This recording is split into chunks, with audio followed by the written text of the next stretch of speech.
دوسرا عشرہ مغفرت، دوسرے عشرے کی دعا۔ استغفر اللہ ربی من کل ذنب واتوب الیہ، میں اللہ سے ہر گناہ کی بخشش طلب کرتا ہوں جو میرا رب ہے اور میں توبہ کرتا ہوں۔ روزے کی اہمیت۔ نبی کریم صلی اللہ علیہ وآلہ وسلم کا ارشاد گرامی ہے، جس نے ایک روزہ جان بوجھ کر چھوڑا وہ زندگی بھر بھی روزے رکھتا رہے پھر بھی ایک چھوڑے ہوئے روزے کا ثواب نہیں پا سکتا۔ پیارے آقا صلی اللہ علیہ وآلہ وسلم نے ایک اور جگہ فرمایا، میری امت ذلیل و رسوا نہ ہوگی جب تک وہ ماہ رمضان کا حق ادا کرتی رہے گی۔ روزے میں توڑنے کی نیت سے روزہ نہیں ٹوٹے گا جب تک کوئی توڑنے والی چیز نہ کرے۔ حضرت علی کا فرمان ہے، نماز تہجد یا نماز تراویح میں اپنے والد کے لیے، اپنے والدین کے لیے دعا کرنا ان کے لیے 10 اونٹوں کی قربانی سے کہیں افضل ہے۔ قرآن پاک میں ارشاد ہوا، لعلکم تتقون، اے ایمان والو تم پر بھی روزہ رکھنا فرض کیا گیا ہے جیسے کہ فرض کیا گیا تھا تم سے پہلوں پر، تاکہ تمہارے اندر تقوی پیدا ہو۔ اے کاش لوگوں میں جتنا روزہ توڑنے کا خوف ہے اتنا کسی کا دل توڑنے کا بھی ہوتا۔ رمضان میں سب کو مختلف حالات ملیں گے، سب کے پاس عبادت کے لیے بھی ایک جیسا وقت نہیں ہوگا، تو آپ کا کسی کے ساتھ مقابلہ نہیں ہے، آپ نے اپنے حساب سے اپنا ٹائم مینیج کرنا ہے۔ بس یہ ذہن میں رکھیں کہ جتنا وقت ملے وہ خالص اللہ کے لیے ہو، دکھاوا نہ ہو، اس عمل میں دل کی موجودگی ہو۔ آپ جو کر رہے ہیں، جو مانگ رہے ہیں اللہ سے، آپ کو اس کا علم ہو۔ مثال کے طور پر آپ قرآن کی تلاوت کر رہے ہیں تو اسے بوجھ بنا کر نہیں پڑھے، نہ ہی کوئی ریس لگانی ہے۔ ہم نے اکثر دیکھا ہوگا لوگ آپس میں چیمہ گوئیاں کرتے ہیں، تمہارے کتنے قرآن پاک ہوئے، تمہارے کتنے قرآن پاک ہوئے۔ تو اس چیز سے پڑھو، بے شک قرآن پاک تھوڑا پڑھو لیکن دل جوئی کے ساتھ پڑھو۔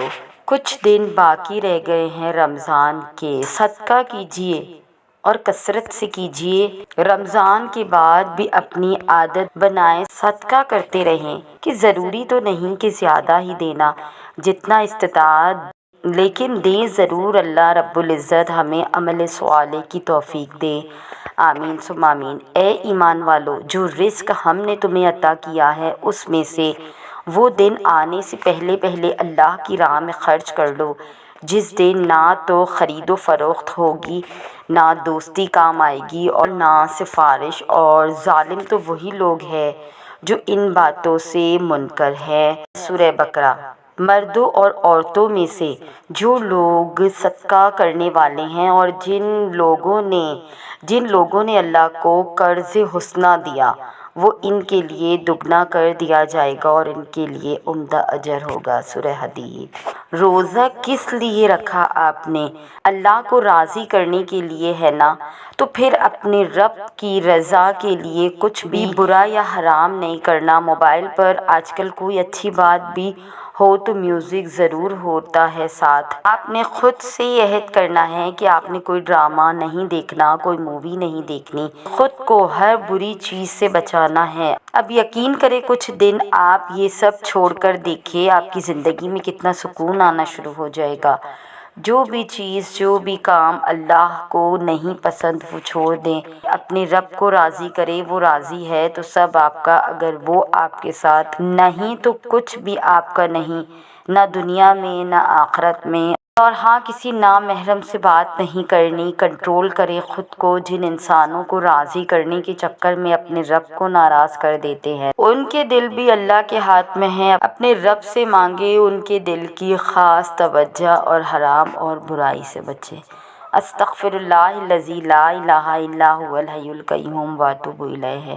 اپنے روزے کو پاک بنائیں۔ جو روزہ آپ اتنی محنت سے رکھتے ہیں اس روزے میں اٹھتے بیٹھتے عبادات کریں، نیک کام کریں، حرام اور برائی سے بچیں، اپنے روزے کو پاک بنائیں۔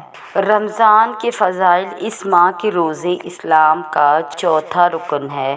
اللہ تعالیٰ نے اس میں قرآن مجید کو نازل کیا ہے۔ رمضان میں عمرہ کرنے کا ثواب حج کے برابر ہے۔ اس ماہ کے روزے اور قیام گزشتہ گناہوں کا کفارہ ہے۔ اس میں ایک رات ہے جو 1000 مہینوں سے بھی بہتر ہے۔ اللہ تعالیٰ اس رات لوگوں کو جہنم سے آزاد کرتے ہیں۔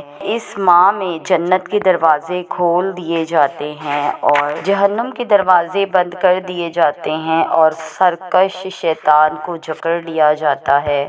ایک رمضان دوسرے رمضان کے درمیان میں ہونے والے گناہوں کی مغفرت کا باعث ہے، جب تک کہ کبیرہ گناہ سے اجتناب کیا جائے۔ افطار کی خوشیاں۔ حضور پاک صلی اللہ علیہ وآلہ وسلم نے ارشاد فرمایا، روزے دار کے لیے 2 خوشیاں ہیں، ایک افطار کے وقت اور دوسری خوشی اپنے رب سے ملاقات کے وقت۔ روزہ رکھنا اہل جنت کی صفت۔ رسول اللہ صلی اللہ علیہ وآلہ وسلم نے ارشاد فرمایا، آج تم میں سے کس نے روزہ رکھا ہے؟ حضرت ابو بکر رضی اللہ تعالیٰ عنہ نے عرض کیا، میں نے۔ حضور پاک نے فرمایا، آج تم میں سے کون جنازے کے ساتھ گیا؟ حضرت ابو بکر رضی اللہ تعالیٰ عنہ نے عرض کیا، میں۔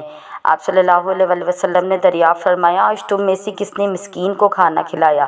حضرت ابو بکر رضی اللہ تعالیٰ عنہ نے عرض کیا، میں نے۔ پیارے آقا نے فرمایا، آج تم میں سے کس نے بیمار کی عیادت کی؟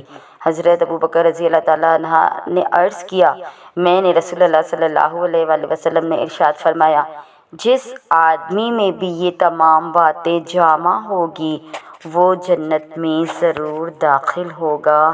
اللہ ہمیں نیک عمل کرنے کی توفیق عطا فرمائے۔ جب پیاس ستاتی اور گرمی تڑپاتی ہو تو یہ پڑھیں۔ خصوصاً رمضان المبارک میں جن بہن بھائیوں کو پیاس زیادہ ستاتی ہو تو وہ یہ کام کریں، جب بھی پیاس لگے اس درود شریف کا ورد شروع کر دے۔ 5 منٹ کے اندر اندر پیاس ختم ہو جائے گی۔ اس کے علاوہ صبح شام بھی یعنی بعد نماز فجر اور عصر بھی ایک ایک تسبیح پڑھ سکتے ہیں۔ پورا دن آپ پیاس و گرمی کی شدت سے محفوظ رہیں گے۔ وہ درود شریف یہ ہے، اللہم صلی علی محمد النبی الامی وعلی آلہ وصحبہ وبارک وسلم۔ نوجوان نسل کے لیے سب سے پسندیدہ ٹاپک ہے درود شریف کی برکت سے پسند کی شادی کے مشاہدے۔ ایک خوبصورت تحریر، اسے مکمل سنیے گا۔ ایک مولانا صاحب اپنا ایک مشاہدہ سنانے کہنے لگے کہ میرا رشتہ میرے خاندان میں ہی ایک لڑکی سے طے ہو گیا، لیکن میرا دل کسی طور مطمئن نہ تھا اس رشتے سے، یعنی دل ہی نہیں تھا۔ وہاں شادی کرنے کو معاملات اٹھے چلے بگڑے اور آخرکار لڑکی والوں نے خود ہی رشتہ ختم کر دیا۔ رشتہ ختم ہونے کے کچھ عرصے بعد ایک مرتبہ میں کرسی پر بیٹھا درسی نظام کی کسی کتاب کا مطالعہ کر رہا تھا کہ اچانک اونگ آ گئی۔ خواب میں دیکھا کہ ایک کبوتر سفید رنگ کا میرے ہاتھ پر آ کر بیٹھا ہے اور میں اسے پکڑ لیتا ہوں، پھر میری آنکھ کھل جاتی ہے۔ اپنے ایک استاد سے اس خواب کا ذکر کیا تو انہوں نے تعبیر یہ دی کہ آپ کی شادی آپ کے خاندان میں آپ کی پسند سے ہوگی۔ تعبیر سن کر تشویش ہوئی کہ خاندان میں شادی ہوگی اور وہ بھی پسند کی شادی، حالانکہ فی وقت پسند والا کوئی معاملہ تھا بھی نہیں۔ اب اللہ کا کرنا ایسا ہوا کہ میرے دل میں ایک لڑکی کی محبت پیدا ہونا شروع ہو گئی، یعنی خیال آنا شروع ہو گیا کہ مجھے فلاں لڑکی سے شادی کرنی چاہیے۔ یہ وہ لڑکی تھی جس کی بہن سے میرا رشتہ ختم ہوا تھا، تو بظاہر اب اس گھر میں رشتہ ہونا ممکن نہیں لگ رہا تھا۔ لیکن قدرت کا نظام دیکھیے کہ میرے دل میں محبت زور پکڑ گئی۔ بالآخر میں نے اپنے قریبی رشتہ دار سے ذکر کیا تو انہوں نے بات کرنے کی حامی بھر لی۔ اللہ کی طرف سے حکم جاری تھا۔ رشتے کی بات چلی تو اسباب خود بخود بنتے چلے گئے اور بغیر کسی رکاوٹ کے شادی ہو گئی۔ شادی کے کچھ عرصہ بعد میں نے اپنی بیوی سے اس سارے معاملے کا ذکر کیا کہ کس طرح سے میرے دل میں خود بخود محبت بڑھتی چلی گئی اور شادی تک بات پہنچی۔ یہ ساری بات سن کر میری بیوی نے بتایا کہ میری خواہش تھی کہ میری شادی کسی عالم سے ہو اور وہ عالم بھی آپ ہو۔ تب میں نے کثرت سے درود ابراہیمی پڑھ کر اللہ سے دعا کرنا شروع کر دی کہ یا اللہ میری شادی ان سے ہو جائے، اور وہ جو آپ کے دل میں میرے لیے محبت پیدا ہو رہی تھی وہ دراصل درود ابراہیمی کی برکات ہی تھی جو کہ میں پڑھ کر آپ کو دعاؤں میں مانگ رہی تھی، اور اب الحمدللہ درود ابراہیمی کی برکت سے یہ شادی ہو بھی گئی ہے۔ ایک بار درود ابراہیمی پڑھ کر آگے شیئر کر دیجئے۔ اللہم صلی علی محمد وعلی آل محمد کما صلیت علی ابراہیم وعلی آل ابراہیم انک حمید مجید۔ اللہم بارک علی محمد وعلی آل محمد کما بارکت علی ابراہیم وعلی آل ابراہیم انک حمید مجید۔ صدق اللہ العظیم۔ تو یہ تھی ہماری آج کی ویڈیو۔ آپ سب سے گزارش ہے اگر آپ کو ہماری ویڈیو پسند آئی اور آپ ہماری اس کاوش کو پسند کرتے ہیں تو ہمارے چینل کو سبسکرائب کر کے ہمارے ساتھ جڑ جائیے ایسی اور دلچسپ اور انفارمیٹیو ویڈیوز کے لیے۔ جزاک اللہ۔